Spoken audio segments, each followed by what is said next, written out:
Like subscribe and share. Hello student, कल की last class में हमने total number of stereo isomer calculate कर लिए थे। कायरल और एकायरल मॉलिक्यूल में डिफरेंस देख लिया था। इसके अलावा हमने कार्बोहाइड्रेट में डीएल नोमेनक्लेचर कर लिया था। आज की क्लास में हम कुछ पार्ट डीएल नोमेनक्लेचर का करेंगे, एपीमर्स के बारे में जानेंगे, एमीन इन्वर्जन को पढ़ेंगे। देखो, सबसे पहले बात आती है एपीमर्स। अब ये एपीमर्स होता क्या है? तो एपीमर्स डाइस्टीरियोमर ही होते हैं एक तरह से, लेकिन ये डाइस्टीरियोमर एक स्पेशल टाइप्स के होते हैं। तो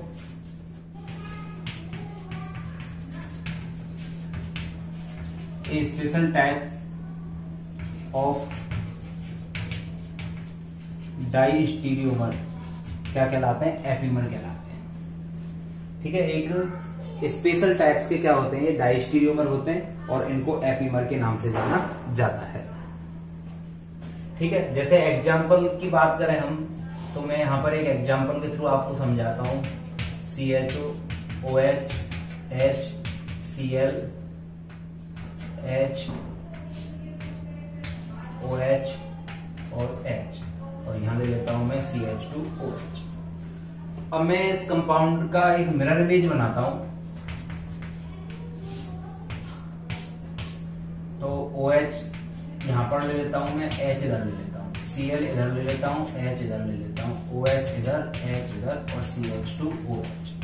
चूंकि ये मिरर इमेज नहीं है, लेकिन इस कंपाउंड में यदि अपन ध्यान से देखें तो एल्डिहाइड सेम हो जाएगा।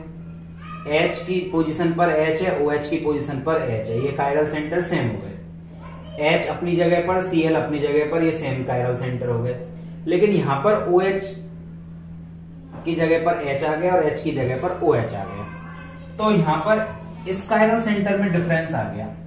तो किसी मॉलिक्यूल में यदि एक कायरल सेंटर डिफरेंस होता है तो वहां पर जो रिलेशन निकल के आता है वो एपीमर्स का होता है। होते ये स्पेशल टाइप्स के डाइस्टीरियोमर ही हैं, लेकिन क्योंकि डाइस्टीरियोमर हम किसे कहते हैं? डाइस्टीरियोमर का मतलब होता है कि मिरर इमेज नहीं होते, मॉलिक्यूलर फॉर्मूला सेम होता है। तो ये आपस में मिरर इमेज तो नहीं है, मॉलिक्यूलर फॉर्मूला इनका सेम है।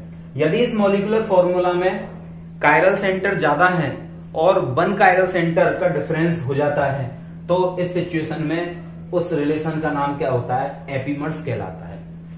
देखो, इस एग्जांपल की बात करते हैं। ये कार्बोहाइड्रेट है। अब इस कार्बोहाइड्रेट में क्या है कि इसको मैं A स्ट्रक्चर मान लेता हूं, इसको मैं B स्ट्रक्चर नाम दे देता हूं और इसको मैं C स्ट्रक्चर नाम दे देता हूं। अब यदि इसमें हम देखें ध्यान से, तो इस वाले A और B की स्टडी करते हैं हम, तो यहाँ H, यहाँ पर OH और यहाँ OH है, यहाँ पर H है। इसका मतलब इस कायरल सेंटर में क्या आ चुका है? डिफरेंस आ चुका है। यहाँ पर सेकेंड वाले की बात करें, OH, OH, H, H, ये बिल्कुल सेम है। H, H, OH, OH, H, H और OH, OH, CH2OH अपनी जगह पर है। मतलब बाकी के सभी कायरल सेंटर सेम है, एक कायरल सेंटर क्या हो चुका है? डिफरेंस हो चुका है। तो A और B में आपस में क्या रिलेशनशिप होगा? A एंड B आपस में एक दूसरे के क्या कहलाएंगे? एपीमर्स के नाम से जाने जाएंगे। ठीक है, अच्छा, अब बात करते हैं B और C में। तो यहां से चेक करें हम, CHO की जगह CHO, OH और H सेम है, OH और H सेम पोजीशन पे, H OH सेम पोजीशन में है, H की जगह OH आ गया और OH की जगह H आ गया। मतलब ये वाला कायरल सेंटर और ये वाला कायरल सेंटर डिफरेंट है, और एक ही कायरल सेंटर डिफरेंट है। जब एक ही कायरल सेंटर डिफरेंट होता है तो फिर वहां पर रिलेशनशिप क्या निकल के आता है? एपीमर्स का। तो ये भी आपस में एक दूसरे के क्या होंगे? एपीमर्स होंगे। अब बात करते हैं A एंड C में क्या रिलेशनशिप होगा, क्या ये एपीमर्स होंगे? तो चेक करते हैं। देखो, फर्स्ट कार्बन को HOH, OHH, यानी कि फर्स्ट कार्बन में ही डिफरेंस आ गया। सेकंड देखते हैं OHH, OHH सेम है, HOH, HOH same, HOH, OHH ये डिफरेंट। तो यहां पर टू कायरल सेंटर में डिफरेंस आ चुका है, और टू कायरल सेंटर में डिफरेंट आने के कारण ये एपीमर्स आपस में नहीं होंगे। तो इस तरह से हमने देखा कि यदि किसी कायरल सेंटर एक से ज्यादा है मॉलिक्यूल में, और वहां पर यदि वन कायरल सेंटर का डिफरेंट होता है, तो इस सिचुएशन में उस कंपाउंड को हम एपीमर्स के नाम से जानते हैं। तो एपीमर्स में हमने जान लिया था कि ये स्पेशल टाइप के डाइस्टीरियोमर होते हैं जिनमें एक कायरल सेंटर डिफरेंट होता है। अब बात आती है दूसरे रिलेशनशिप की, एनोमर्स की। तो एनोमर्स भी स्पेशल टाइप के डाइस्टीरियोमर ही होते हैं, लेकिन इनको साइक्लिक फॉर्म में देखा जाता है। मतलब मैं ये कह सकता हूं कि एपीमर्स जो एनोमर्स होते हैं, anomers are very special type of cyclic epimers. और एपीमर्स आते हैं, हमें पता चल गया कि ये भी एक तरह से डाइस्टीरियोमर है। तो ये साइक्लिक एपीमर होते हैं, और साइक्लिक एपीमर को एपीमर ना कहकर एक नए नाम से जाना जाता है जिसे अपन एनोमर्स कहते हैं। ठीक है, एक एग्जांपल के थ्रू मैं आपको बताता हूं।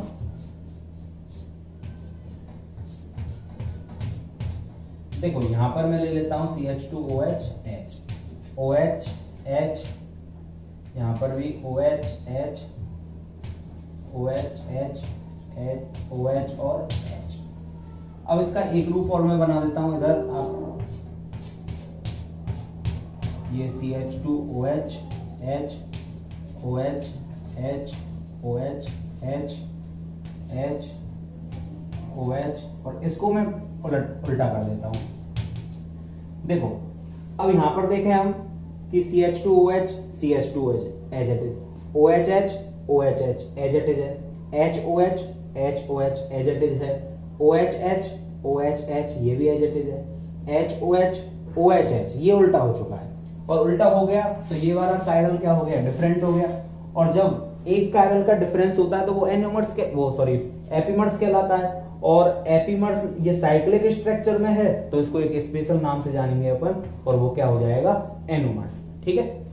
अच्छा, अब एक बात इंपॉर्टेंट ये है कि ये दोनों स्ट्रक्चर केवल इस कार्बन के कारण क्या हो चुकी है, सेपरेट हो चुकी है।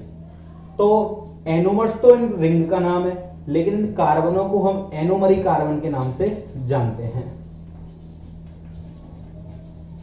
इस कार्बनों को किस नाम से जाना जाता है, एनोमरी कार्बन के नाम से जाना जाता है। तो एनोमर्स में वह कार्बन जो कंपाउंड को डिफरेंट करने के काम में आता है, डिफरेंट कायरल सेंटर होता है, वो एनोमरी कार्बन के नाम से जाना जाता है। नेक्स्ट बात आती है रिजोल्यूशन। रिजोल्यूशन क्या होता है कि मेरे पास कोई एनेंशियोमर मिश्रण है। एनेंशियोमर मिक्सचर होने के का मतलब है कि एक D और एक L जो कि आपस में एक दूसरे के मिरर इमेज हैं। अब एनेंशियोमर मिक्सचर होने के बाद, एनेंशियोमर मिक्सचर का मतलब मैं आपको पहले बता चुका हूं पिछली क्लासों में कि ऐसे यौगिक जो एक दूसरे के मिरर इमेज होते हैं लेकिन एक दूसरे पर सुपर इम्पोजेबल नहीं होते हैं। तो मेरे पास कोई एनेंशियोमर मिक्सचर है और उस एनेंशियोमर मिक्सचर को मेरे को सेपरेट करना है, दर्पण प्रतिबिंबों को मेरे को सेपरेट करना है। तो उनका सेपरेशन आसान नहीं होता है। क्यों नहीं होता है? तो उसका कारण ये होता है कि किसी भी कंपाउंड को सेपरेट हम फ्रैक्शनल डिस्टिलेशन से करते हैं, प्रभाजी आसवन के द्वारा हम किसी कंपाउंड को सेपरेट करते हैं। अब प्रभाजी आसवन की पूरी जो विधि है वो मेल्टिंग पॉइंट और बॉइलिंग पॉइंट पर आधारित है। अब इस सिचुएशन में क्या देखा जाता है कि दोनों एनेंशियोमर पार्ट जो होते हैं हमारे पास, वो same boiling point, same melting point, same volume, same density को फॉलो करते हैं। अब इस सिचुएशन में फ्रैक्शनल डिस्टिलेशन तो हम यूज कर नहीं सकते, प्रभाजी आसवन को हम यूज नहीं कर सकते। तो फिर उनको सेपरेट कैसे किया जाए? तो एनेंशियोमर को सेपरेट करना टफ काम होता है। अब इनको सेपरेट करने के लिए हम जिस प्रोसेस को यूज लेते हैं उस प्रोसेस का ही नाम क्या होता है, रिजोल्यूशन होता है। अब इसकी काफी मेथड होते हैं, लेकिन इसका सबसे इंपॉर्टेंट मेथड होता है केमिकल मेथड। तो रासायनिक विधि जो होती है उसके द्वारा कैसे एनेंशियोमरों को सेपरेट किया जाता है, तो वो बात अपन यहां पर करेंगे। तो रिजोल्यूशन क्या होता है? Resolution separation of enantiomer and the process of separation is known as resolution. ठीक है। और सेपरेट होने के बाद जो हमें सेपरेट प्रोडक्ट मिलते हैं वो रिजोल्वेबल कहलाते हैं। ठीक, उनको क्या बोला जाता है? रिजोल्वेबल बोला जाता है। मतलब सेपरेशन की जो मेथड है वो तो रिजोल्यूशन है, और सेपरेट होने के पश्चात जो प्रोडक्ट हमें मिलेंगे वो रिजोल्वेबल कहलाते हैं। ठीक, अब बात करते हैं मेथड अप्लाई कैसे होता है। तो देखो इसके लिए हम क्या करते हैं जो एनेंशियोमर होता है उसकी प्योर डी या प्योर एल मिक्सचर को हम किसी प्योर कंपाउंड से रिएक्ट करवा देते हैं और रिएक्ट करवाने के बाद उसे डाई स्टीरियोमर में कन्वर्ट कर लिया जाता है। और डाई स्टीरियोमर में जब कन्वर्ट किया जाता है तो डाई स्टीरियोमर जो होते हैं उनके मेल्टिंग पॉइंट, बॉइलिंग पॉइंट क्या होते हैं, डिफरेंट होते हैं। मतलब वहां पर फ्रैक्शनल डिस्टिलेशन को यूज में लिया जा सकता है और इसको यूज में लेने के कारण उनको हम सेपरेट कर लेते हैं और सेपरेट करने के बाद कोई प्योर सब्सटेंस जो हमने रिएक्ट करवाया है उनको अन्य केमिकल मेथड से सेपरेट कर दिया जाता है और फिर एनेंशियोमर सेपरेट हो जाते हैं। देखो मेरे पास कोई एक एनेंशियोमर पेयर है CH3 COH H और इधर मैं ले लेता हूं C डबल बॉन्ड OH। ठीक है, एक मैं इसका जस्ट अपोजिट पार्ट ले लेता हूं, OH की जगह यहां पर ऐसा करते हैं फिनाइल ग्रुप लगा देते हैं और एक मैं इसका अपोजिट पार्ट ले लेता हूं CH3 CH PH और C डबल बॉन्ड OH। ये मैंने कार्बोक्सिलिक एसिड ले लिए दोनों, एक एनेंशियोमर पेयर है ये आपस में। अब रेसेमिक मिक्सचर भी बोल सकते हो। अब इसकी रिएक्शन में करवा देता हूं किसी एल्कोहल ग्रुप से और इधर CH3, ये प्योर एल्कोहल है। ठीक है, और सेम इसी कंपाउंड को मैं ऐसे रिएक्ट करवा देता हूं। अब यहां पर थोड़ा सा आप समझना कि मेरे पास एक पूरा मिक्सचर था, उस मिक्सचर में मैंने ऊपर से प्योर एल्कोहल डाल दिया है। पूरे मिक्सचर में मैंने क्या किया, प्योर एल्कोहल डाल दिया। अब उस मिक्सचर में मेरे पास डी रूप भी था और एल रूप भी था, स्मॉल डी स्मॉल एल। अब जो मिक्सचर में मैंने एल्कोहल डाला है वो डी से भी रिएक्ट करेगा और एल से भी रिएक्ट करेगा और रिएक्ट करने के बाद क्या होगा, एसिडिक मीडियम में H+ में ये क्या करेंगे, यहां से वाटर मॉलिक्यूल को बाहर निकाल देंगे। तो यहां से वाटर मॉलिक्यूल बाहर निकल जाएगा और वाटर मॉलिक्यूल जब यहां से बाहर निकल जाएगा तो ये बनेगा CH3 C ऊपर फिनाइल ग्रुप नीचे हाइड्रोजन, ये आ जाएगा आपका C double bond O, oxygen शेष बच गया इधर से और यहां से OH गया, इधर आ जाएगा आपका H PH और ये CH3। ठीक है, और सेम प्रोसेस यहां पर, यहां से भी क्या बाहर निकल जाएगा, H2O मॉलिक्यूल रिलीज हो जाएगा। तो यहां से क्या बचा, CH3 CH, नीचे आ जाएगा आपका PH C double bond O, यहां से ऑक्सीजन शेष रह रहा है अभी, H और OH बाहर रिलीज हो जाएंगे तो कार्बन ऊपर आ जाएगा H, इधर PH और ये CH3। अब आप देखोगे ध्यान से कि ये कायरल सेंटर और ये कायरल सेंटर तो सेम है और ये क्या हो चुके हैं, डिफरेंट हो चुके हैं। तो इस सिचुएशन में इन दोनों में आपस में रिलेशन किसका निकल के आता है, ये दोनों आपस में एक दूसरे के डाइस्टीरियोमर कहलाएंगे। ये दोनों एक दूसरे के क्या कहलाएंगे, डाइस्टीरियोमर कहलाएंगे। और डाइस्टीरियोमर के बॉइलिंग पॉइंट, मेल्टिंग पॉइंट क्या होते हैं, डिफरेंट डिफरेंट होते हैं। तो फ्रैक्शनल डिस्टिलेशन के द्वारा इन दोनों कंपाउंडों को क्या कर लिया जाएगा, सेपरेट कर लिया जाएगा। और जब ये दोनों कंपाउंड सेपरेट हो जाएंगे तो एसिडिक मीडियम में एल्कोहल को वाटर से रिएक्ट करवा के या किसी कंपाउंड से रिएक्ट करवा के इनको सेपरेट कर देंगे और ये कार्बोक्सिलिक एसिड मेरे को दोबारा से प्राप्त हो जाएंगे। और इस तरह से ये डी रूप सेपरेट हो जाएगा और एल रूप सेपरेट हो जाएगा। हम कह नहीं सकते कि ये डी होगा या ये एल होगा, ये सब प्रैक्टिकल चीजें। ये डी हो सकता है तो वो एल होगा, ये एल होगा तो वो डी होगा। ये दोनों आपस में एक दूसरे के डिफरेंट हैं। ठीक है, तो इस तरह से केमिकल प्रोसेस के थ्रू एनेंशियोमर पेयर को या रेसिमिक मिक्सचर को हम क्या कर लेते हैं, सेपरेट कर लेते हैं। प्रोसेस को रिजोल्यूशन कहा जाता है एंड जो पार्ट रिजॉल्व होते हैं उनको रिजॉल्वेबल कहा जाता है। तो separation of enantiomer known as resolution और सेपरेट होने वाले जो पार्ट है वो रिजॉल्वेबल कहलाते हैं। अब इसमें सबसे बड़ी बात ध्यान देने की ये है कि सबसे इंपॉर्टेंट चीज है कि रिजॉल्वेबल कौन होगा, सेपरेट कौन होगा। तो सेपरेट वही होता है जो एक दूसरे में इंटर कन्वर्ट नहीं होता हो। जैसे मान के चलो ये पार्ट मैंने सेपरेट कर लिए, डी और एल सेपरेट हो गए, लेकिन ये एक दूसरे में इंटर कन्वर्ट हो गए, यानी कि इनमें इक्विलिब्रियम लग गया, तो डी ऑटोमेटिक पड़ा बड़ा सा एल बना लेगा और एल पड़ा हुआ डी में कन्वर्ट हो जाएगा। और जब ये एक दूसरे में इंटर कन्वर्ट यदि हो जाएंगे तो इस सिचुएशन में रिजॉल्वेबल का कोई मीनिंग ही नहीं रह जाता है। तो सबसे बड़ी बात, रिजॉल्वेबल होने वाले जो कंपाउंड हैं वो एक दूसरे में इंटर कन्वर्ट नहीं होने चाहिए। नंबर 2 बात, रिजॉल्वेबल होने के बाद जो हमें प्रोडक्ट मिलेंगे डी और एल वो ऑप्टिकली एक्टिव होने चाहिए, यानी कि कायरल मॉलिक्यूल होना चाहिए जिसमें ऑप्टिकल एक्टिविटी पाई जाती हो। नेक्स्ट टॉपिक देखते हैं हम, एमीन इन्वर्जन। एमीन इन्वर्जन क्या होता है कि एमीन एक दूसरे में इंटर कन्वर्ट हो जाते हैं। कैसे? जैसे मैं यहां पर लेता हूं नाइट्रोजन, जिस पर एक लोन पेयर लगा हुआ है और एक ग्रुप यहां पर H, एक D और एक T, तीनों ही ग्रुप क्या हो गए, डिफरेंट डिफरेंट हो गए। अब ये क्या है कि इस तरह का अरेंजमेंट बना लेते हैं, H, D और T, ग्रुप चेंज भी हो सकते हैं। और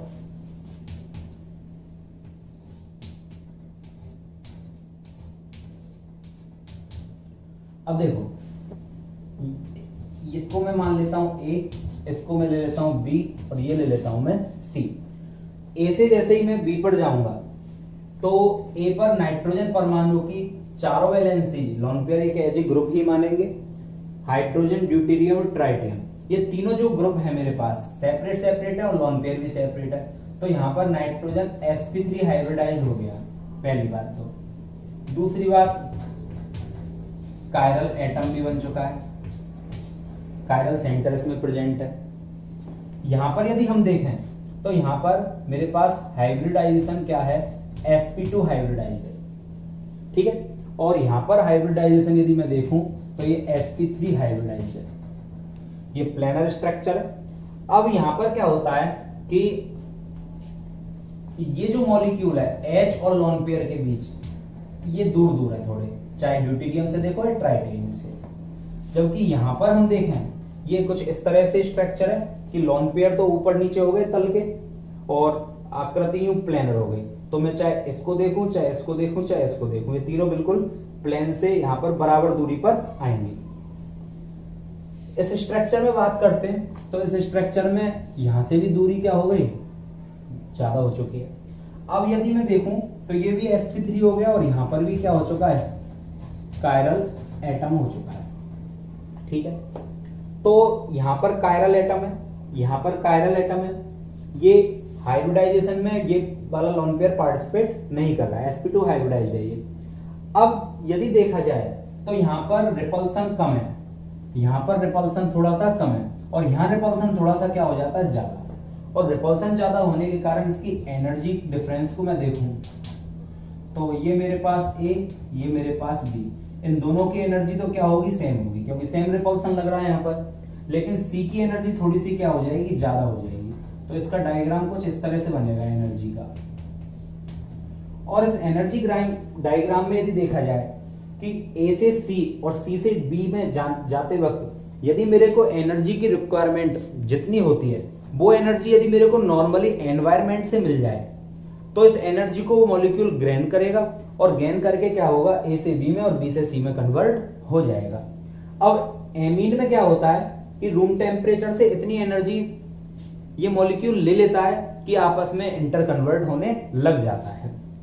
तो रूम टेम्परेचर में इतनी एनर्जी इसको मिल जाती है, या ये कह सकते हैं कि ये बहुत कम एनर्जी में एक दूसरे में कन्वर्ट होने लग जाता है। और एक दूसरे में कन्वर्ट होने के लिए जो जरूरी एनर्जी है वो रूम टेम्परेचर पर ही इसको मिल जाती है, तो ये एक दूसरे में इंटर कन्वर्ट हो जाता है, ठीक है। नेक्स्ट बात, ऐसा फास्फोरस मॉलिक्यूल में नहीं होता है क्योंकि उसकी साइज थोड़ी सी क्या हो जाती है, बड़ी हो जाती है। लेकिन हाँ ये कह सकते हैं कार्बन मॉलिक्यूल में ऐसा जरूर हो सकता है। यदि मैं इसकी जगह कार्बन एटम ले लूं तो कार्बन एटम में इस तरह से इंटर कन्वर्जन हो जाता है। ऐसे बाल्डन नाम के साइंटिस्ट ने बताया था, तो बाल्डन कन्वर्जन भी या बाल्डन इन्वर्जन भी बोल दिया जाता है, ठीक है। अच्छा, इसके लिए कुछ शर्तें होती है क्या कि ये जो एमीन इन्वर्जन है या एमीन का उल्टा होना है, इसके लिए कुछ शर्त है क्या कि एमीन कब उल्टा होगा या नहीं होगा, इन्वर्जन कब होगा उसमें। तो इसके लिए बस दो ही मेनली शर्त ये हैं कि एक तो इनसे जो नाइट्रोजन से ग्रुप लगे हुए हों वो ग्रुप कैसे होने चाहिए, लाइटेस्ट होने चाहिए, छोटे ग्रुप होने चाहिए जो रिपल्सन कम से कम लगाएं। और दूसरी बात, ये जो सिग्मा बॉन्ड है ये बॉन्डेड नहीं होने चाहिए। जैसे ये नाइट्रोजन एटम, अब यहां से देखो 1 2 और ये 3, तो ये तीनों क्या है, आपस में बॉन्डेड हो गए। अब बॉन्डेड होने में यदि ये कन्वर्ज होने लगेंगे तो कन्वर्ट होने में क्या है, ये बॉन्ड को टूटना पड़ेगा और इतनी एनर्जी उसे नॉर्मली प्रोवाइड नहीं हो पाती है, तो इनमें कन्वर्जन नहीं हो पाता है। तो इस सिचुएशन में आने के लिए बहुत कम एनर्जी की जरूरत होती है जो रूम टेम्परेचर पर मिल जाती है मॉलिक्यूल को।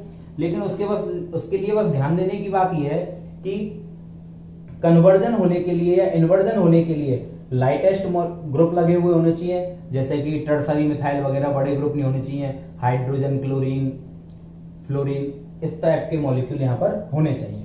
और दूसरी बात, नाइट्रोजन से लगे हुए सिग्मा बॉन्डेड नहीं होने चाहिए, आपस में अटैच नहीं होने चाहिए, नॉर्मली ही अटैच ये होने चाहिए। तो ये एमीन कन्वर्जन होता है ना हमारा, कि इन कंपाउंडों में से कौन से ऐसे कंपाउंड है जो रिजॉल्वेबल हो जाएंगे, यानी सेपरेट हो जाएंगे। तो देखो क्वेश्चन नंबर 1 है मेरे पास। क्वेश्चन नंबर, अच्छा रिजॉल्वेबल की शर्त आपको याद है, क्या शर्त बताई थी मैंने रिजॉल्वेबल के लिए? नंबर 1 बात, इंटर कन्वर्जन नहीं होना चाहिए, यानी कि ए से बी तो बन जाए लेकिन बी से पुनः ए नहीं बनना चाहिए, यानी कि उसमें इक्विलिब्रियम नहीं होना चाहिए। सेकंड पॉइंट, ऑप्टिकली एक्टिव होना चाहिए। ठीक है, देखो अब यहां देखें हम तो इसमें ये कायरल सेंटर है और कायरल सेंटर है तो ये ऑप्टिकली एक्टिव हो जाएगा, और ऑप्टिकली एक्टिव हो जाएगा तो ये रिजॉल्वेबल हो जाएगा। ठीक है, क्वेश्चन नंबर 2 को देखते हैं। तो क्वेश्चन नंबर 2 पर डिफरेंट ग्रुप लगे हुए, तो ऑप्टिकली एक्टिव तो है लेकिन रिजॉल्वेबल की बात करूं मैं तो रिजॉल्वेबल नहीं होगा। अब बात ये आती है कि ऑप्टिकली एक्टिव है, रिजॉल्वेबल क्यों नहीं होगा? तो अभी 2 मिनट पहले हमने पढ़ा था कि इस कंपाउंड में इंटर कन्वर्जन पाया जाता है, ये एमीन है और एमीन होने के कारण ये कंपाउंड कन्वर्ट हो जाएगा, और कन्वर्ट यदि कंपाउंड हो जाएगा तो इस सिचुएशन में यहाँ पर ए से बी और बी से ए पुनः बन सकता है, और इंटर कन्वर्जन यदि पाया जाता है तो वो कंपाउंड सेपरेट नहीं हो सकता। क्वेश्चन नंबर 3 की बात करते हैं। क्वेश्चन नंबर 3, इसमें कायरल सेंटर ही नहीं है। क्यों नहीं है कायरल सेंटर? देखो लोन पेयर तो है, यहां से मैं चलूं CH2 CH2 C, CH2 CH2 और C, ये बिल्कुल सेम ग्रुप आ गए, और सेम ग्रुप आ गए तो कायरल सेंटर नहीं है, और कायरल सेंटर नहीं है तो ऑप्टिकली एक्टिव नहीं है, और कंपाउंड यदि ऑप्टिकली एक्टिव नहीं है तो रिजॉल्वेबल का तो कोई सवाल हो ही नहीं सकता। क्वेश्चन नंबर 4 को देखते हैं। क्वेश्चन नंबर 4 में ये CH2 CH2 CH CH और ये मिथाइल, यानी कि ये ऑप्टिकली एक्टिव है, और ऑप्टिकली एक्टिव है। नंबर 2 बात, ऑप्टिकली एक्टिव के साथ क्या इसमें कन्वर्जन हो जाएगा, इंटर कन्वर्ट हो जाएगा, ये क्या है कंपाउंड, तो यहाँ पर ये बल्कि ग्रुप आ चुके हैं, और बल्कि ग्रुप आने के कारण यहाँ पर इंटर कन्वर्जन नहीं होगा। दूसरी बात, बल्कि ग्रुप को भी यदि हम छोड़ दें तो यहाँ पर सिग्मा बॉन्ड आपस में अटैच है, साइक्लिक रिंग में है, जो तोड़े नहीं जा सकते, तो इंटर कन्वर्जन नहीं होगा, इस कारण यहाँ पर रिजॉल्वेबल हो जाएगा कंपाउंड। क्वेश्चन नंबर 5 को देखते हैं। तो question number 5, A not equal to B, C not equal to D, और इस कंपाउंड में 2 डबल बॉन्ड उपस्थित है, इस कारण ये कंपाउंड कैसा होगा, ये आउट ऑफ प्लेन हो जाएगा और ये इन द प्लेन हो जाएगा। और देखो ये तो ये बोर्ड के प्लेन में होंगे और ये बाहर की ओर होंगे, तो इस सिचुएशन में यहाँ पर ऑप्टिकल एक्टिविटी आ जाएगी, तो ये कंपाउंड ऑप्टिकल एक्टिव हो जाएगा, और यदि ये ऑप्टिकल एक्टिव हो गया तो ये रिजॉल्वेबल हो जाएगा। क्वेश्चन नंबर 6 को देखते हैं। क्वेश्चन नंबर 6 में यहां से मैं देखूं तो CH2 CH2 CH2 CH2 CH2 CH2, तो ये इसमें कोई कायरल सेंटर ही नहीं है, तो ऑप्टिकली इनएक्टिव हो जाएगा ये, और इस कारण रिजॉल्वेबल का कोई सवाल हो ही नहीं सकता, तो ये कंपाउंड रिजॉल्वेबल नहीं होगा। हाँ, यदि मैं कंपाउंड को कुछ इस तरह से कर देता तो अब इसमें कायरल सेंटर आ जाता और ये कंपाउंड क्या हो जाता, रिजॉल्वेबल हो जाता। ठीक है, क्वेश्चन नंबर 7 को चेक करते हैं। क्वेश्चन नंबर 7 पे 1 2 3 4 सभी ग्रुप डिफरेंट डिफरेंट है, तो ऑप्टिकली एक्टिव तो है, लेकिन कंपाउंड क्या रिजॉल्वेबल होगा? तो कंपाउंड में बल्कि ग्रुप लगे हुए हैं, और बल्कि ग्रुप लगे होने के कारण ये कंपाउंड इंटर कन्वर्ट नहीं होगा, इस कारण ये कंपाउंड रिजॉल्वेबल हो जाएगा। नेक्स्ट देखते हैं, हमने एक टॉपिक पढ़ा था ऑप्टिकली एक्टिव कंपाउंड, वहां पर हमने थीटा कैलकुलेट किया था एंगल ऑफ रोटेशन। ये जो थीटा होता है इसकी वैल्यू कैसे कैलकुलेट करते हैं वो देखते हैं हम।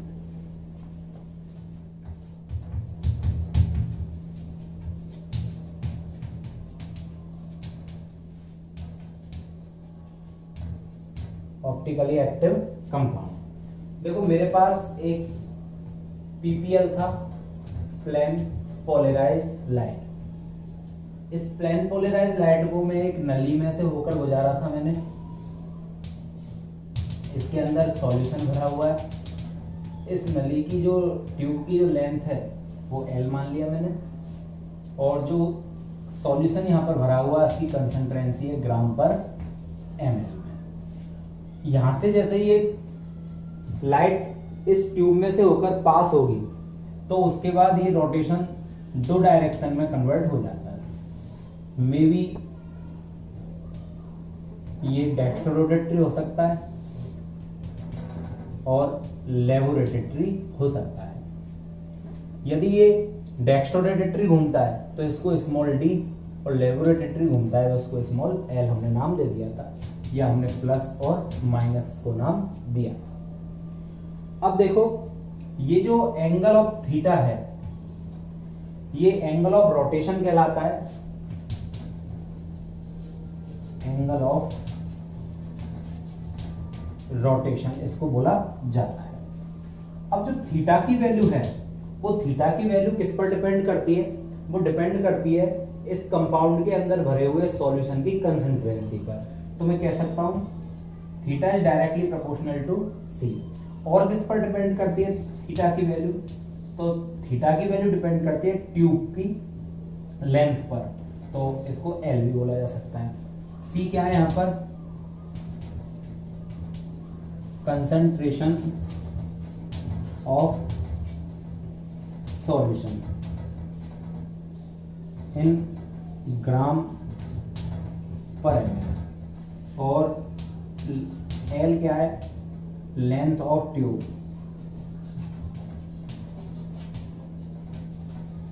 इन डेसीमीटर। ये बात हमको ध्यान रखनी है कि ट्यूब की लेंथ जो है वो हमें डेसीमीटर में ही लेनी है। तो मैं इसको, जब ये कंसंट्रेंसी के भी डायरेक्टली प्रोपोर्शनल है, लेंथ के भी डायरेक्टली प्रोपोर्शनल है, तो मैं बोल सकता हूं theta is directly proportional to C into L. और इसको इस तरह से भी रिप्रेजेंट किया जाता है कि specific rotation alpha into C into L. Alpha specific angle of rotation कहलाता है। ठीक है, अब देखो इफ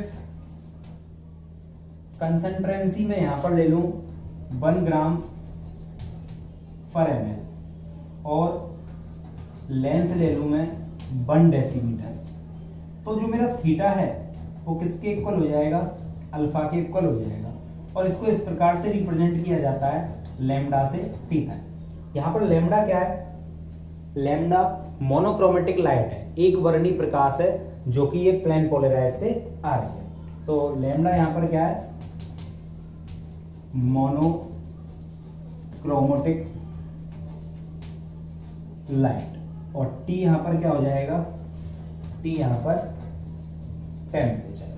ठीक है, तो अब मेरे को ये फॉर्मूले कुछ याद रखने हैं। जैसे क्वेश्चन में आ जाए अल्फा की वैल्यू कैलकुलेट करो, तो अल्फा यदि हमको निकालना है तो अल्फा बराबर में क्या ले लूंगा? यहां से सी और एल को थीटा के अब ले जाऊंगा। तो इस तरह से मैं specific angle of rotation calculate कर सकता हूं, थीटा भी डायरेक्ट निकाल सकता हूं। ठीक है, तो इसकी सहायता से अब हम कुछ क्वेश्चंस हैं जो करते हैं, पर उससे पहले हमें एक बात याद रखनी है कि जो अल्फा की वैल्यू होती है वो हमेशा कैसी होती है? फिक्स रहती है किसी क्वेश्चन के लिए। यदि अल्फा की वैल्यू हमें किसी क्वेश्चन में एक बार दे दी तो वो अल्फा की वैल्यू फिक्स रहेगी। देखो +2 ब्यूटेनॉल है मेरे पास, प्लस का मतलब डेक्स्ट्रोरेटेट्री। सी की वैल्यू 0.1 ग्राम पर ml दे रखी है, कंसंट्रेशन। ट्यूब की लेंथ दे रखी है 40 सेंटीमीटर। एक बात हमें ध्यान रखनी है, क्वेश्चन करते वक्त सेंटीमीटर में दे या किसी और में, हमें वो डेसीमीटर में कन्वर्ट करनी होगी। और थीटा, देखो रोटेशन डेक्स्ट्रोरेटेट्री यानी प्लस है तो रोटेशन यहां पर भी क्या होगा, पॉजिटिव, तो 120 डिग्री। अब हमसे क्या पूछ रहा है, alpha of L2 butanol, L मतलब दिया डेक्स्ट्रो, पूछ रहा है लिवो। तो क्वेश्चन नंबर 1 को देखते हैं फिर 2 पर आएंगे। अल्फा निकालने का फॉर्मूला क्या था, तो अल्फा बराबर अभी हमने कैलकुलेट कर लिया था थीटा अपॉन सी इंटू एल। थीटा की वैल्यू हमें कितनी दे रखी है, +20, लेकिन याद आप रखोगे कि वो थीटा की वैल्यू दे रखी है प्लस के लिए, पॉजिटिव के लिए, और यहां पर हमसे पूछा है उसने किसके लिए, एल रूप के लिए, एल यानी लीवो के लिए, माइनस के लिए, तो ये थीटा भी क्या हो जाएगा, चेंज हो जाएगा, तो ये -20 डिग्री अपन को लेना होगा। कंसंट्रेशन, कंसंट्रेशन दे रखी है 1 और लेंथ कितनी दे रखी है ट्यूब की, 40 सेंटीमीटर, तो 40 सेंटीमीटर, तो 4 क्या हो जाएगी, डेसीमीटर, तो L क्या हो जाएगा 4। इसको हम सॉल्व कर लेंगे और ये हमारे पास आ जाएगा -50 डिग्री। तो ये बात हमें ध्यान रखनी है हमेशा कि यदि थीटा पॉजिटिव में दे रखा है तो वो डेक्स्ट्रो है, तो लीवो यदि पूछ रहा है तो उसे नेगेटिव में कन्वर्ट कर दोगे, और यदि वो नेगेटिव में दे रखा है और डेक्स्ट्रो का पूछे तो उसे पॉजिटिव में कन्वर्ट कर दोगे। तो इस तरह से हमारा क्या निकल जाएगा, अल्फा। अब क्वेश्चन नंबर 2, क्वेश्चन नंबर 2 में हमें देखना है if length of tube 50 centimetre, तो ट्यूब को 40 की जगह वो कितना कर रहा है, 50 centimetre, and concentration is double, concentration को 0.1 की जगह कितना कर रहा है, वो 0.2 कर रहा है। देन कैलकुलेट थीटा फाइनल, मतलब अंतिम थीटा कितना हो जाएगा, तो थीटा फाइनल, थीटा का फॉर्मूला क्या था, alpha into C into L. Alpha कितना आ चुका है मेरे पास, अल्फा एक बार निकलने के बाद चेंज नहीं होता है तो 50 डिग्री, लेंथ कितनी कर रहा है, डबल, तो 0.2 इंटू कंसंट्रेशन डबल कर रहा है, सॉरी, लेंथ कितनी हो जाएगी इसमें 50 सेंटीमीटर, 50 सेंटीमीटर का मतलब क्या हो गया, 5 डेसीमीटर, तो 5 डेसीमीटर से इसको मल्टीप्लाई आप कर दोगे, तो ये मेरे पास कितना निकल के आ जाएगा, ये आ जाएगा आपका 1, ये भी 50 ही आएगा, तो थीटा फाइनल कितना आ जाएगा आपका 50, और जो अल्फा है उसकी वैल्यू भी हमारे पास कितनी निकल के आएगी, 50। देखो मेरे पास अब 2 सॉल्यूशन है, 1500 ml 0.1 ग्राम पर ml, ये कंसंट्रेंसी है और ये टोटल सॉल्यूशन है, और ये +2 ब्यूटेनॉल का है, प्लस मतलब डेक्स्ट्रोरेटेट्री, और इसी में एक और सॉल्यूशन मिक्स किया जाता है 1.5 लीटर, 1.5 लीटर 0.05 ग्राम पर ml कंसंट्रेंसी का, माइनस या लिवोरेटेट्री ट्यूब्यूटेनॉल, ठीक है। लेंथ 30 सेंटीमीटर और स्पेसिफिक रोटेशन कितना है उसका, 30 डिग्री। अब हमसे क्या क्या पूछ रहा है, सबसे पहले हमसे पूछ रहा है नेचर ऑफ सॉल्यूशन बताओ, कि जो मिक्स करने के बाद जो सॉल्यूशन हमारा बनेगा उसकी नेचर कैसे होगी, वो डेक्स्ट्रोरेटेट्री होगा या लेवोरेटेट्री होगा। तो सबसे पहले हमें nature of solution he calculate करना है। तो देखो नेचर ऑफ सॉल्यूशन, सबसे पहले मेरे पास था क्या, तो देखो सबसे पहले मेरे पास था 1500 ml एक सॉल्यूशन है, उसकी कंसंट्रेंसी कितनी है, 0.1 ग्राम, तो 1500 इंटू 0.1, तो ये मेरे पास क्या आ गया, 50 ग्राम, इसका क्या आ गया, वेट आ गया, मैंने वेट निकाल लिया। दूसरा सॉल्यूशन मेरे पास क्या है, 1.5 लीटर यानी कि 1500 ml सॉल्यूशन है मेरे पास, और उसकी कंसंट्रेंसी है 0.05, तो 1500 इंटू 0.05, ये मेरे पास निकल के आ जाएगा आपका 75। अब ये सॉल्यूशन कैसा है, लेवोरेटेट्री, तो ये नेगेटिव, यहाँ पॉजिटिव नेगेटिव मैथ वाले नहीं है कि इनको ऐड कर दो या घटा दो आप, ये पॉजिटिव डेक्स्ट्रोरोटेटरी को शो कर रहा है, नेगेटिव लेवोरोटेटरी दक्षिण घूर्णक और वामावर्त ध्रुवन घूर्णक। अब मैं इन दोनों को क्या कर रहा हूं, यहां पर मिक्स कर रहा हूं इसमें एक पात्र में। जैसे एक पात्र में मिला दूंगा तो मेरे पास टोटल कितना हो जाएगा 200 ml, 15 एंड 1500, तो 500 प्लस 1500 200 ml। और अब आपको ध्यान से समझनी है बात कि 50 प्लस और 50 माइनस, यानी कि 50 प्लस और 50 माइनस, ये दोनों मिलकर तो यहां पर क्या बना देंगे, कैंसिल आउट कर देंगे, रेशमिक मिक्सचर हो जाएगा। और शेष कितना बचा इसमें, -25 एक्स्ट्रा है जो कि लेवोरेटरी टाइप का है।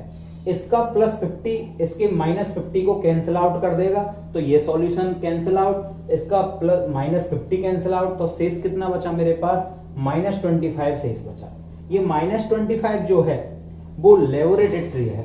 तो अब मैं यहां पर इसकी कंसंट्रेंसी निकालूं, तो कंसंट्रेंसी क्या होती है, ग्राम पर ml। तो ग्राम में मेरे पास कितना बचा, 25 पर ml, ml में मेरे पास कितना है 200। तो ये मेरे पास जो कंसंट्रेंसी है वो इसकी कितनी आ जाएगी, ये आ जाएगी आपकी मेरे पास 1.25 इंटू 10⁻⁻²।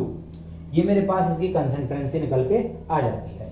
ठीक है, अब नेचर ऑफ सॉल्यूशन क्या होगा, तो नेचर ऑफ सॉल्यूशन, ये कैसा सॉल्यूशन बचा मेरे पास, लेवोरेटरी। तो इसका मतलब ये एल टाइप का सॉल्यूशन, एल टाइप लेवोरेटरी है, एल टाइप कैपिटल एल नहीं।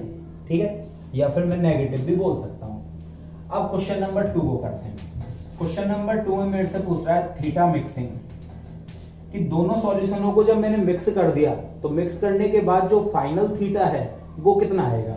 तो थीटा निकालने का फॉर्मूला क्या था, alpha into C into L. Alpha की वैल्यू फिक्स रहती है, +30 डिग्री है, इंटू कंसंट्रेंसी कितनी आ गई मेरे पास यहाँ पर 1.25 इंटू 10⁻⁻², एंड लेंथ कितनी दे रखी है यहाँ पर 30। तो इस तरह से इसको मैं सॉल्व करके क्या निकाल लूंगा, थीटा कैलकुलेट कर लूंगा। क्वेश्चन नंबर 3, क्वेश्चन नंबर 3 में मेरे से पूछ रहा है परसेंटेज ऑफ रेसमिक मिक्सचर, कि रेसमिक मिक्सचर का परसेंटेज क्या होता है। शॉर्ट में मैं रेसमिक मिक्सचर RM लिख रहा हूं। तो इसको निकालने के लिए आप क्या करोगे, टोटल रेसमिक कितना है, तो total racemic mixture upon total mixture into 100। ठीक है, तो एक तरह से प्राप्तांक बटे पूर्णांक इंटू 100 परसेंटेज निकालने का फॉर्मूला। तो कितना प्राप्त हुआ मेरे को रेसमिक 100, टोटल कितने में से था 125 में से, इंटू 100। तो इस तरह से ये मेरे पास क्या निकल के आ जाता है, टोटल रेसमिक मिक्सचर निकल के आ जाता है, जिसको मैं सॉल्व कर लूंगा। ठीक है, क्वेश्चन नंबर 4, यहां निकालना है मेरे को एनेंशियोमर एक्सिस। तो एनेंशियोमर एक्सिस, इसका एक और नाम होता है ऑप्टिकल प्योरिटी। अब ऑप्टिकल प्योरिटी या एनेंशियोमर एक्सिस निकालने के लिए हम एक फॉर्मूला यूज में लेते हैं, शॉर्ट में मैं लिख देता हूं एनेंशियोमर एक्सिस। एनेंशियोमर एक्सिस देखो D माइनस एल मोड में लेंगे upon D plus L into 100, dextrorotatory minus levorotatory, dextrorotatory plus levorotatory into 100। अब मेरे पास डेक्स्ट्रोरोटेटरी सॉल्यूशन है कितना है, तो डेक्स्ट्रोरोटेटरी सॉल्यूशन मेरे पास यहां पर कितना आ चुका है 50 ग्राम। तो मैं यहां पर क्या करूंगा 50 माइनस लेवोरेटरी कितना आया मेरे पास 75 अपॉन डेक्स्ट्रोरेटरी प्लस लेवोरेटरी, तो दोनों को मैं ऐड कर दूंगा 125 इंटू 100, और यहां इसको अपन सॉल्व कर लेंगे। तो ये मेरे पास क्या आ जाएगा 25 अपॉन 125 इंटू 100, तो 5 और ये 20। तो इस तरह से मेरे पास परसेंटेज ऑफ एक्स है। अब ये 20% क्या है कि एक्स्ट्रा अमाउंट जो कि रेसिमिक मिश्रण में कन्वर्ट नहीं हुआ, इसको डायरेक्ट भी निकाला जा सकता था। कैसे कि मेरे पास परसेंटेज ऑफ रेसिमिक मिक्सचर कितना आया था 100/125 इंटू 100, तो ये मेरे पास आ जाएगा 80%। तो मैं डायरेक्ट इस तरह से भी निकाल सकता था कि रेसिमिक मिक्सचर मेरे पास 80% है, टोटल 100 होता है। यदि मैं 100 में से डायरेक्ट ही रेसिमिक मिक्सचर के परसेंटेज को सब्सट्रैक्ट कर दूं तो मेरे पास जो बचा वो एनेंशियोमर एक्सेस ही होगा। तो इसको निकालने का एक डायरेक्ट फॉर्मूला भी आप ये भी यूज में ले सकते हो, एनेंशियोमर एक्सेस या ऑप्टिकल प्योरिटी को, कि 100 minus percentage of racemic mixture, और इस फॉर्मूले से भी आप डायरेक्ट ही इसको निकाल सकते हो यदि कैलकुलेशन से बचना चाहो तो। ठीक है भाई, सीधी समझने की बात यह है कि 80% सॉल्यूशन तो ऐसा है जो कि ऑप्टिकल इनएक्टिव हो चुका है क्योंकि वो रेसिमिक मिक्सचर में जा चुका है, और 20% मिक्सचर ऐसा बचा जो ऑप्टिकली एक्टिव है। तो ये ऑप्टिकली एक्टिव मिक्सचर निकल के आता है एनेंशियोमर एक्सेस के रूप में। देखो क्वेश्चन थर्ड है, सेम क्वेश्चन ही करते हैं हम, कि मेरे पास 1 लीटर +2 ब्यूटेनॉल का सॉल्यूशन है जिसकी कंसंट्रेशन 0.2 ग्राम है, और इसी प्रकार 1.5 लीटर 0.2 ग्राम पर ml कंसेंट्रेशन का सॉल्यूशन है जो लिबोरेटरी है। आपस में मिक्स कर दिए जाते हैं, अल्फा की वैल्यू दी है, एल लेंथ दी गई है। अब हमें कैलकुलेट करना है नेचर ऑफ सॉल्यूशन पहला, दूसरा हमें कैलकुलेट करना है फाइनल थीटा, तीसरा हमें कैलकुलेट करना है रेसिमिक मिक्सचर परसेंटेज और परसेंटेज ऑफ एनेंशियोमर एक्सेस या ऑप्टिकल प्योरिटी। तो सबसे पहले मेरे पास इसको मैं ए मान लेता हूं और सेकंड वाले को मैं बी मान लेता हूं। तो सबसे पहले वेट ए का निकालता हूं। वेट कितना हो जाएगा 1000 इंटू 0.2, यानी कि 100 ml इंटू 0.2, यानी कि ये आ जाएगा मेरे पास 1500 ग्राम। ठीक है, सॉरी 1500 में 200 ग्राम। वेट बी का मैं निकालूं यहाँ पर। ठीक है, वेट बी का कितना हो जाएगा मेरे पास, तो वेट बी का ये है मेरे पास 1.5 लीटर, तो 1.5 1500 ml इंटू 0.2, तो ये मेरे पास निकल के आ जाएगा 300 ग्राम। ठीक है, अब मेरे पास वेट ये दोनों हैं। अब मेरे को नेचर ऑफ सॉल्यूशन निकालना है। तो एक मेरे पास 200 पॉजिटिव है, नेगेटिव 300 है, दोनों को मैंने मिक्स कर दिया एक कंटेनर में, तो टोटल मेरे पास कितना हो गया 500 वेट हुआ है। ठीक है, ml में कंसंट्रेशन अलग होगी, तो टोटल वेट मेरे पास कितना हो गया 500 हो गया। अब 500 में से 200 प्लस 200 माइनस, ये तो क्या हो गया रेसिमिक मिक्सचर। बचा कितना मेरे पास नेगेटिव में 100 जो कि लेबोरेटरी बनाएगा। तो ये मेरे पास नेचर ऑफ सॉल्यूशन कैसी आ जाएगी इसकी, तो आंसर फर्स्ट का हो जाएगा लेबोरेटरी। अब नेचर ऑफ सॉल्यूशन के बाद बात करते हैं थीटा फाइनल की। तो थीटा फाइनल निकालने के लिए सबसे पहले मेरे को कंसंट्रेशन की जरूरत होगी, तो C ग्राम पर ml। ग्राम कितना हो गया टोटल मेरे पास, तो बचा कितना मेरे पास, यहाँ पर मेरे पास बचा टोटल पूरा 100 अपॉन पर ml में ये कितना है मेरे पास, तो ये 1000 और ये 1500 ml। ठीक है, तो ये हो जाएगा 25, तो कितना आ जाएगा ये 1/25 ग्राम पर ml मेरे पास क्या आ गई कंसंट्रेंसी। अब C है मेरे पास, तो मैं दूसरा क्वेश्चन सॉल्व कर लेता हूँ थीटा फाइनल। इसका फॉर्मूला क्या हो जाएगा alpha into C into L. Alpha की वैल्यू मेरे को दी हुई है 30, कंसंट्रेशन मेरे पास निकल के क्या आ गई 25, और लेंथ कितनी दी हुई है यहाँ पर 10 सेंटीमीटर, मतलब 1 डेसीमीटर, तो ये 1, तो ये मेरे पास कितनी हो जाएगी, ये हो जाएगी 6, 5 और 1.2। ठीक है, तो ये मेरे पास थीटा निकल के आ जाता है। ठीक है, अब नेक्स्ट बात करते हैं question number third. Question number third मेरे पास क्या है, percentage of racemic mixture. Percentage of racemic mixture निकालने के लिए हम क्या करेंगे, प्राप्तांक बटे पूर्णांक गुना 100। परसेंटेज निकालने का फॉर्मूला लगा देते हैं। रेसेमिक मिक्सचर प्राप्त कितना हुआ मेरे को 400, टोटल कितना था 500 इंटू 100, तो ये मेरे पास कितना निकल के आ जाएगा 80%। ठीक, नेक्स्ट क्वेश्चन नंबर 4 कह रहा है हमसे परसेंटेज ऑफ ऑप्टिकल प्योरिटी या परसेंटेज ऑफ एनेंशियोमर एक्सेस निकालो। तो परसेंटेज ऑफ एनेंशियोमर एक्सेस निकालने के दो फॉर्मूले, दोनों से निकाल के हम देख लेते हैं। पहला फॉर्मूला 400 माइनस, अब आप चाहे जो ले सकते हो, d माइनस एल है। d मेरे पास कितना आया, d मेरे पास 200 माइनस 300 अपॉन, नेक्स्ट मेरे पास 200 प्लस 300 इंटू 100, तो ये कितना हो जाएगा 100 अपॉन 500 इंटू 100।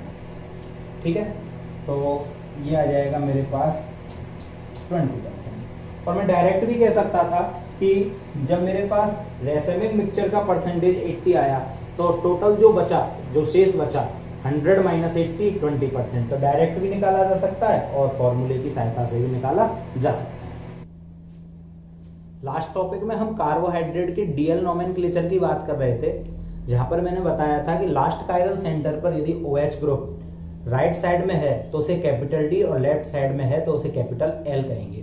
साथ में मैं बता रहा था आपको कि एमिनो एसिड्स जो होते हैं उनके नोमेनक्लेचर भी डीएल किए जाते हैं। तो एमिनो एसिड्स क्या होते हैं, एमिनो